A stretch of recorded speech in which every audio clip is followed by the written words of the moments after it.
wiil Soomaali ah iyo gabadh u dhalatay waddanka Norway ayaa dhawaan isku guursaday dalkaasi.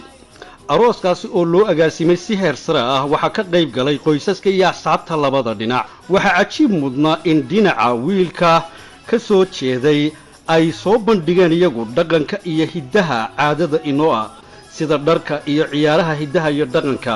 waxaase soo jiidasho wacnayd iyaduna gabadha aroosada ahayd ee u dhalatay dalka Norway oo loo soo xidhay dharkaasi iyo astaamihii kale ee caanka ay ku ahaayeen haweenkeenu dhinaca hiddaha iyo dhaqanka.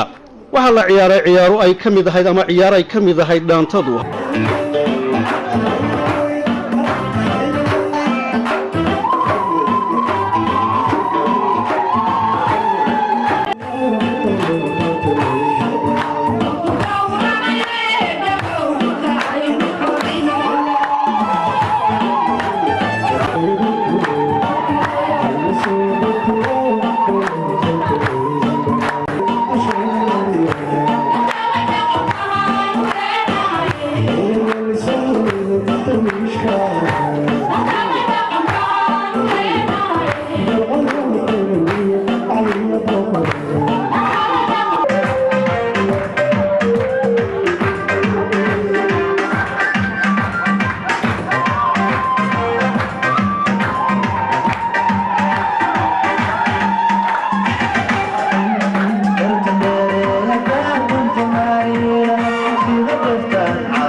qoyska iyo ehelka gabadha reer Norwayna ay ku jawaabeen ciyaaro wiilal iyo gabdho ah oo dhaqankooda.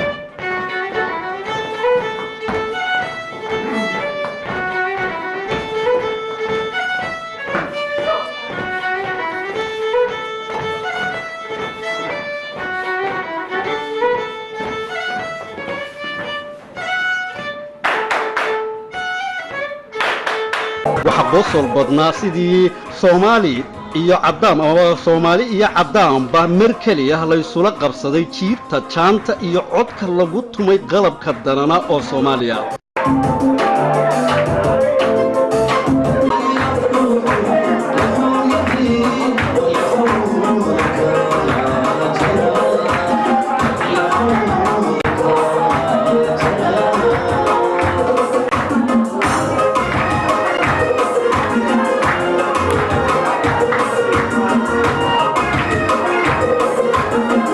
laba wiil oo Soomaali ah iyo gabadh reer Norway ah ayaa yidhi ka rog oo haddana saar.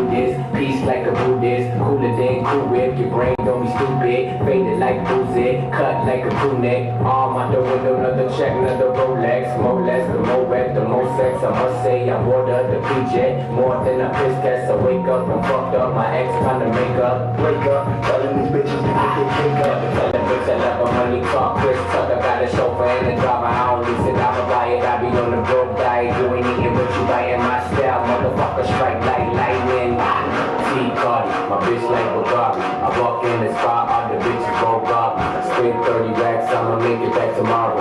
Pull up with a big titty bitch like when I switch lanes. Tell them door swing.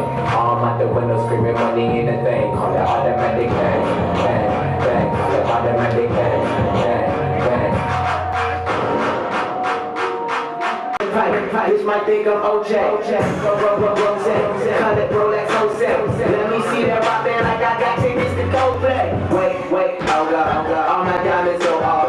If I start this bumping, it look like I'm throwing snowballs. I like short skirts, little pants, just I'm in the video on you. Drop the top to get oxygen. From the bottom, I got the wind. I told them when I have it, I spin and then whooping ass, whooping ass, whooping ass, whooping ass, whooping ass, whooping ass, whooping ass, whooping ass. I got the drop, top, switch the lane, hit the gas.